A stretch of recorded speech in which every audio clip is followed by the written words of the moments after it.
Kapayno isinagawa ang Misa Mayor kaninang hating gabi kung saan tinalakay ang kapistahan ng Jesus Nazareno na nakatuon sa pag-asa at pagsunod sa poong may kapal. Samantala ilang mga kilalang personalidad rin ang nakiisa sa ginawang misa. Si Gab Villegas sa report. Pinangunahan ni Manila Archbishop Jose Cardinal Advincula ang selebrasyon. Kasama ang kura-paroko at rektor ng Quiapo Church na si Balanga Bishop-elect Jun Sescon. Sumentro ang homilya ni Cardinal Advincula sa tema ng kapistahan na nakatuon sa pag-asa at pagsunod kay Jesus. Dito sinabi ng kardinal na nais ng Diyos na mabuhay tayo ng walang hanggan.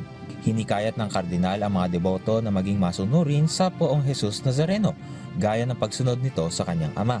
May mas magandang turo ang mahal na Senyor.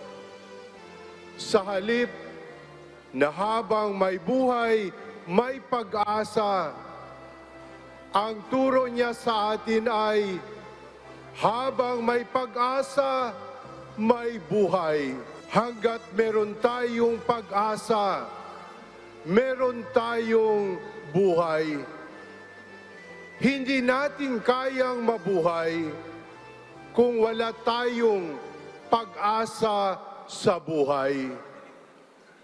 Dahil ang taong walang pag-asa sa buhay ay taong papatay-patay. Pagkatapos naman ng misa ay nagbahagi ang mga celebrity na sina Dimples Romana, Coco Martin at Macoy De Leon ng kanilang debosyon sa poong Jesus Nazareno. Wala namang naitalang untoward incident sa Misa Mayor.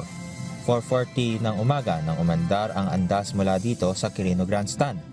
Pinaalala naman ng PNP sa mga deboto na huwag nang dumalo kung may iniinda silang sakit. Sa kabila ng nagbabagong panahon at patuloy na pag-usbong ng mga sektang pareliyon, 80% pa rin ng mga Pilipino ang nananatiling Katoliko.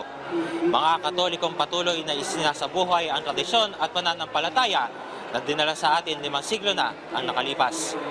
Gab Humilde Villegas para sa Pambansang TV sa Bagong Pilipinas.